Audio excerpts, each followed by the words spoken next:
अजित पवार आजपासून पुन्हा एकदा सक्रिय होणार आहेत आणि विविध विषयांवर उपमुख्यमंत्री अजित पवार आज बैठका सुद्धा घेणार आहेत। आपण पाहिलं की 2 दिवस त्यांची तब्येत व्यवस्थित नव्हती, प्रकृती ठीक नव्हती आणि त्यामुळे आजारी असल्यामुळे त्यांनी विश्रांती घेतलेली होती आणि त्यानंतर आता पुन्हा एकदा आजपासून उपमुख्यमंत्री सक्रिय असल्याचे पाहायला मिळत आहे।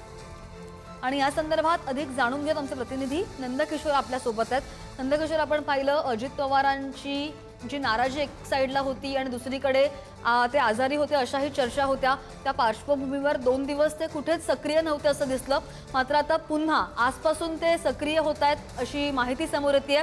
कोणकोणत्या विषयांवर अजित पवार आज बैठका घेण्याची शक्यता? नक्कीच श्रद्धा, जर पाहायला गेलं तर अजित पवार हे आज 10 वाजता मंत्रालयात दाखल होतील आणि वेगवेगळ्या विषयांवरती खरं तर त्यांच्या बैठका आहेत त्या 10 वाजल्यापासून खरं तर सुरू होतील। मात्र जर पाहायला गेलं तर 2 दिवसापासून अजित पवार हे त्यांचं शेड्यूल असून सुद्धा ते घरी विश्रांती करत होते। त्यांच्या जो घशाला त्रास होत असल्या कारणानं त्यांना आरामाची गरज असल्याचं डॉक्टरांनी सांगितलं होतं आणि डॉक्टरांच्या सल्ल्यानंतर एकंदरीत जर पाहायला गेलं तर अजित पवार यांनी विश्रांती घेतलेली आपल्याला पाहायला मिळते। त्यामुळे 2 दिवसांच्या विश्रांतीनंतर आज अजित पवार पुन्हा एकदा सक्रिय मोडवरती आलेले आपल्याला पाहायला मिळतात। आज 10 वाजल्यापासून मंत्रालयात त्यांच्या ज्या बैठक आहेत त्या होणार असल्याचं आपल्याला पाहायला मिळतंय। अजित पवार आता या बैठकांमधून काय संबोधित करतात, काय मार्गदर्शन करतात आणि या होणाऱ्या बैठका याकडे लक्ष असेल। अपडेट घेत राहू। नंदकिशोर, धन्यवाद दिलेल्या माहितीसाठी।